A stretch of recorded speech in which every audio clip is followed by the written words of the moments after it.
Welcome to Orlando Impact. We're here today with Daniel Botero. Daniel, I know that you're the author of Mastering College Career. The book's coming out right around the corner. I want to thank you for being here and sharing with us today. Can you give our audience just a little bit of background as far as with yourself? Absolutely. No, first of all, thank you so much for having me. This is, absolute pleasure to be in, this podcast, this platform, just to even to share a little bit about myself and what I'm doing. Just a little background about myself. I moved here when I was 8 years old with my mom with 2 suitcases and $2,000, really to pursue the American dream. Like that is what it comes down to it. And for me growing up, I always thought that the American dream was two things. It was one, graduating college, because it was assumed, I was naive to think that if you went to college in America, that you're guaranteed to get a job and you're guaranteed to be successful and be able to buy a house, which was the second definition of the American dream, is thinking of buying your own piece of property in America. That's the definition of you made it. And first generation Hispanic college student, I graduated high school. I didn't have that guidance. Like literally my mom worked 7 days a week and all she cared about was what was your grades. If my grades were okay, like as long as I had no D's, my mom didn't care. And so it wasn't like it's only A's and B's. No, as long as I don't have a D, I'm okay. My mom didn't care. And so I graduated high school with like a 2.8 GPA. I didn't have no idea the SATs, nothing. So I didn't even apply to any university. I just knew I wasn't going to get in. By the time I talked to a counselor, it was done. Like it was like, just go, here's Valencia, right? So I went to Valencia. I still, very naive. My first couple semesters, I was taking remedial classes. Like I was taking all those classes that to get me to college level. And long story short, I figured my way through college, and I've always been very good at networking and kind of learned that finding a job is about networking. I got into different programs, but I graduated with a job. I actually graduated with multiple job offers. And at that time, I didn't realize what I was doing right. I just assumed I'm in America. I got a job. It's what's supposed to happen. But it wasn't until after I graduated and I was working for PepsiCo as a district manager, right? So right out of college, I was, making over $50,000 a year, which I thought was, I'm in America. I'm just doing what I'm supposed to do. That I came back to the university to speak on behalf of PepsiCo, that I realized that these students are lost. Like they're coming to me and they have no idea what's going on. And then I realized that 2 or 3 students graduate college without a job. And I realized that 40% of students never work in a job that requires their degree. And so after speaking and representing PepsiCo for about 3 years, I started just speaking on how students can go get a job. And I started doing research. I did countless hours worth of research. I started interviewing industry experts.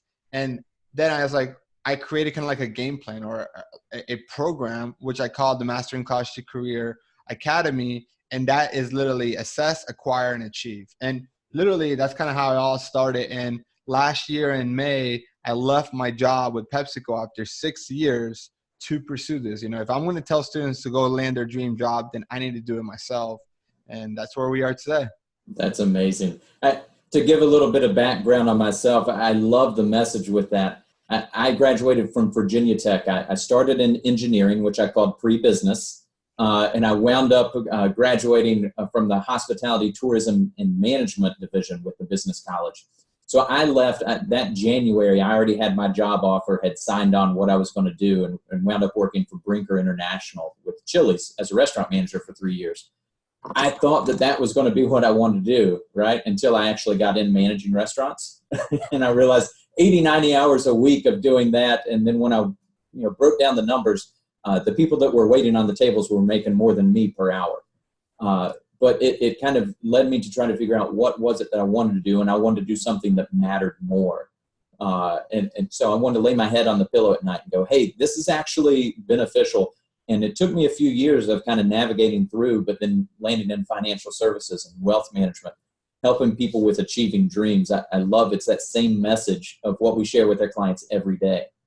And the thing that I like that you've developed, Daniel, you've got a process of doing this. So somebody's just not kind of going at it on their own that you've got a clearly defined 3-step process that I know that you present here locally as well as globally, so that people can help get that leg up. Can you go a little bit further with that, with your 3 steps? Yeah, absolutely. I think anything in life, like the best way to reach any goal is to learn from someone who's done it, right? And so when I first went in and I did it myself as a student, I did it, but there wasn't a process, right? I did it and it luckily worked out, and I did a lot of great things that were right, but I also did a lot of things that were wrong that weren't that bad. Like in the end, the good overpowered the bad. But ultimately, I wanted to create a process that it could be replicated, and that it could be somebody as a freshman starting off can go and implement it, and somebody maybe in their last year as a senior can go and still implement it.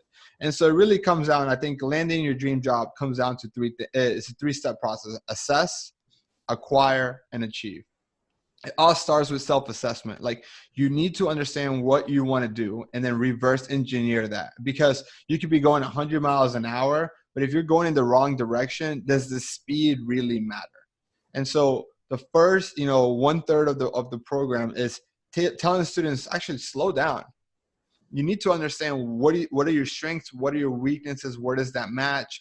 And so it's all about self-assessment, and really ultimately that self-assessment is a funnel, and it's going to funnel down to a target list of companies, because landing your dream job should be a sniper approach, not a shotgun approach. It shouldn't be about, I am going to apply for every single company that is hiring for a hospitality major, in your case, right, when you're a student. Yeah. It should instead be, here's my top 10 hospitality companies, whether it's Darden, whether it's Bloomin' Brands, whether it's Disney, whatever that might be. Now you understand what those companies are and what those positions are, and now you have a sniper approach of it.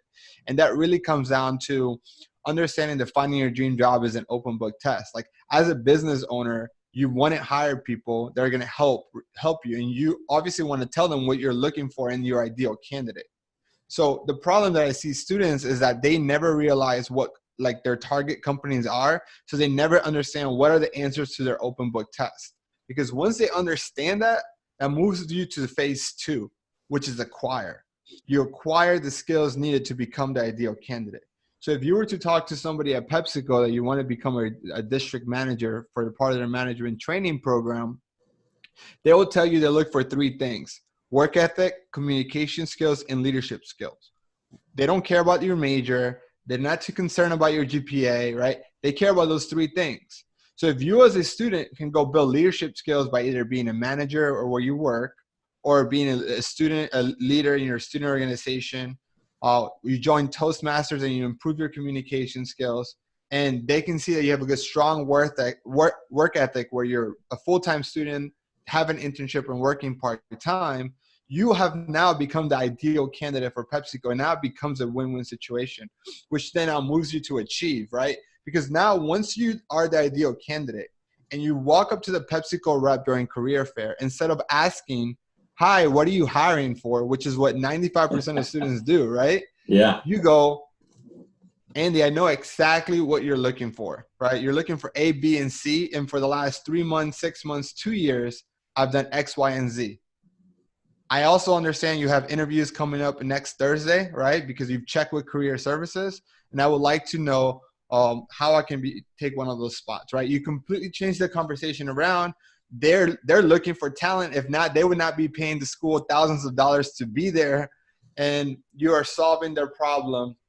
Now you're guaranteed to have an interview.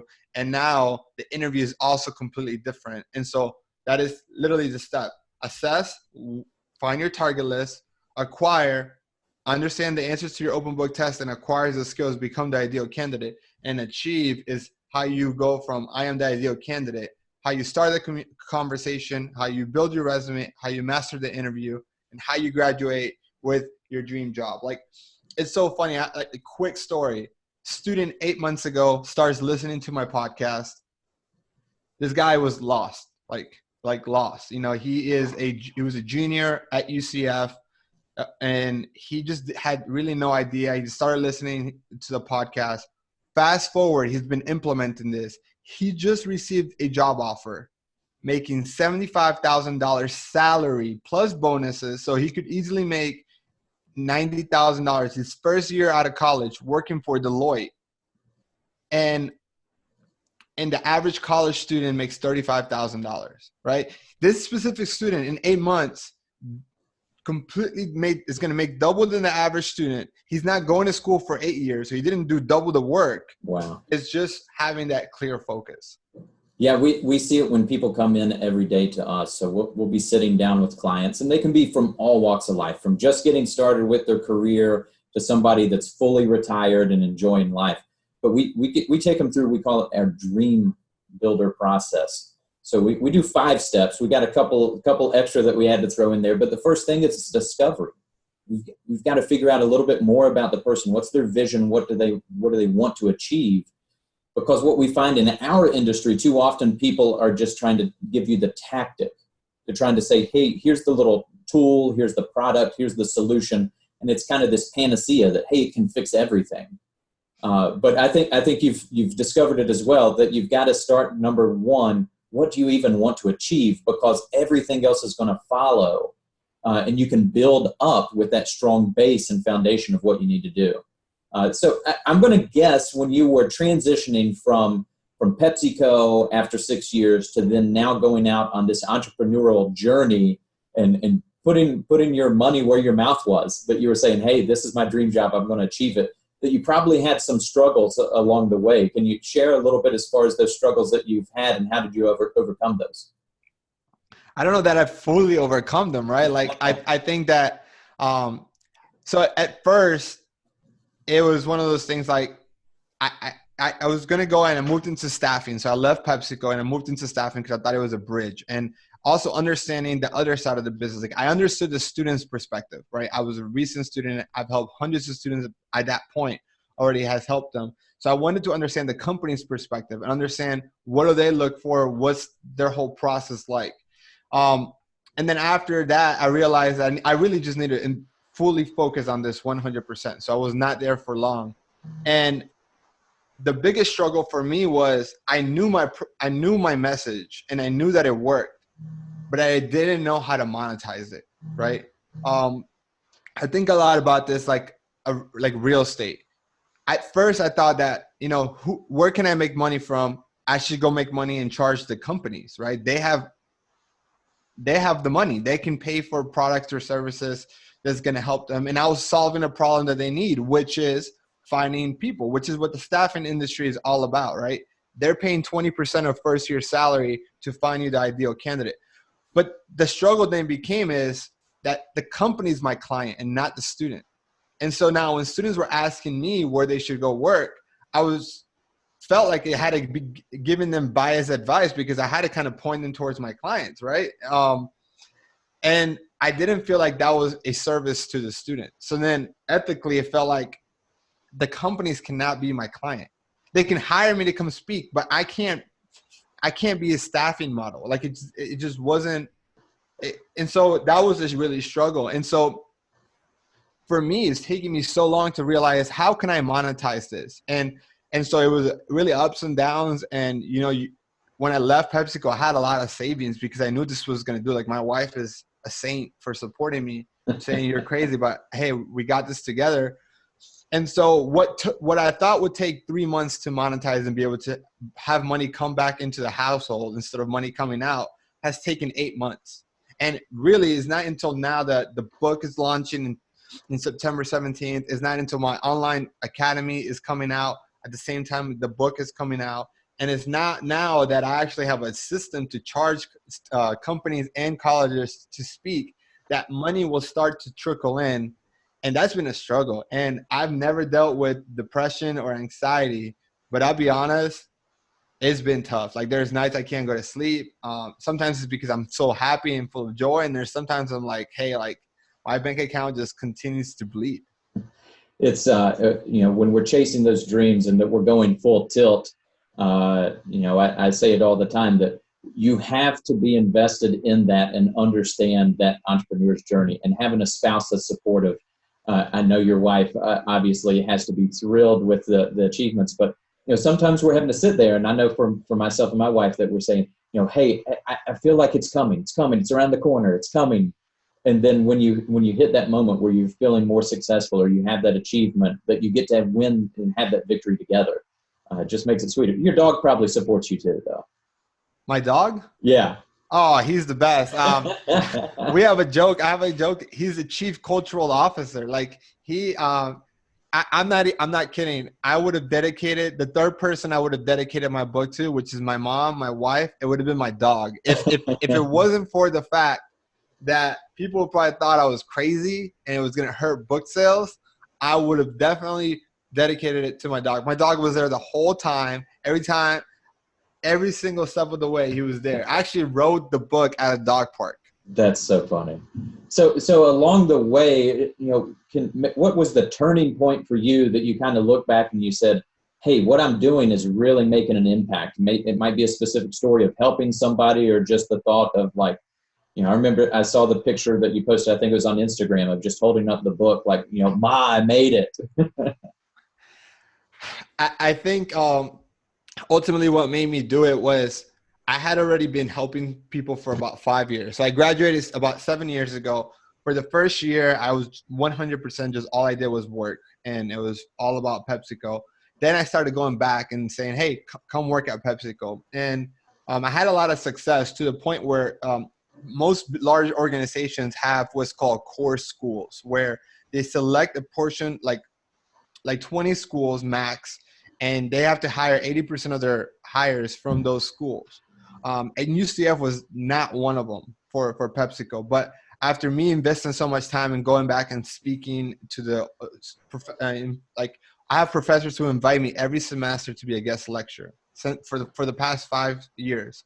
And going back, I made PepsiCo a core school, and I also mentor so many friends because the average person takes 6 years to graduate college, and I graduated in 4 years. So I was mentoring friends even 4 or 5 years after I graduated that had gone to high school with me, that I was mentoring them how to get a job. And I was seeing these students that at one point were get kicked out of UCF for bad grades, had to wait 1 year probation period, come back. Like they're the definition of why, they're going to graduate and have the same job, like go back to be a server because you make more money as a server than you do in most level entry jobs.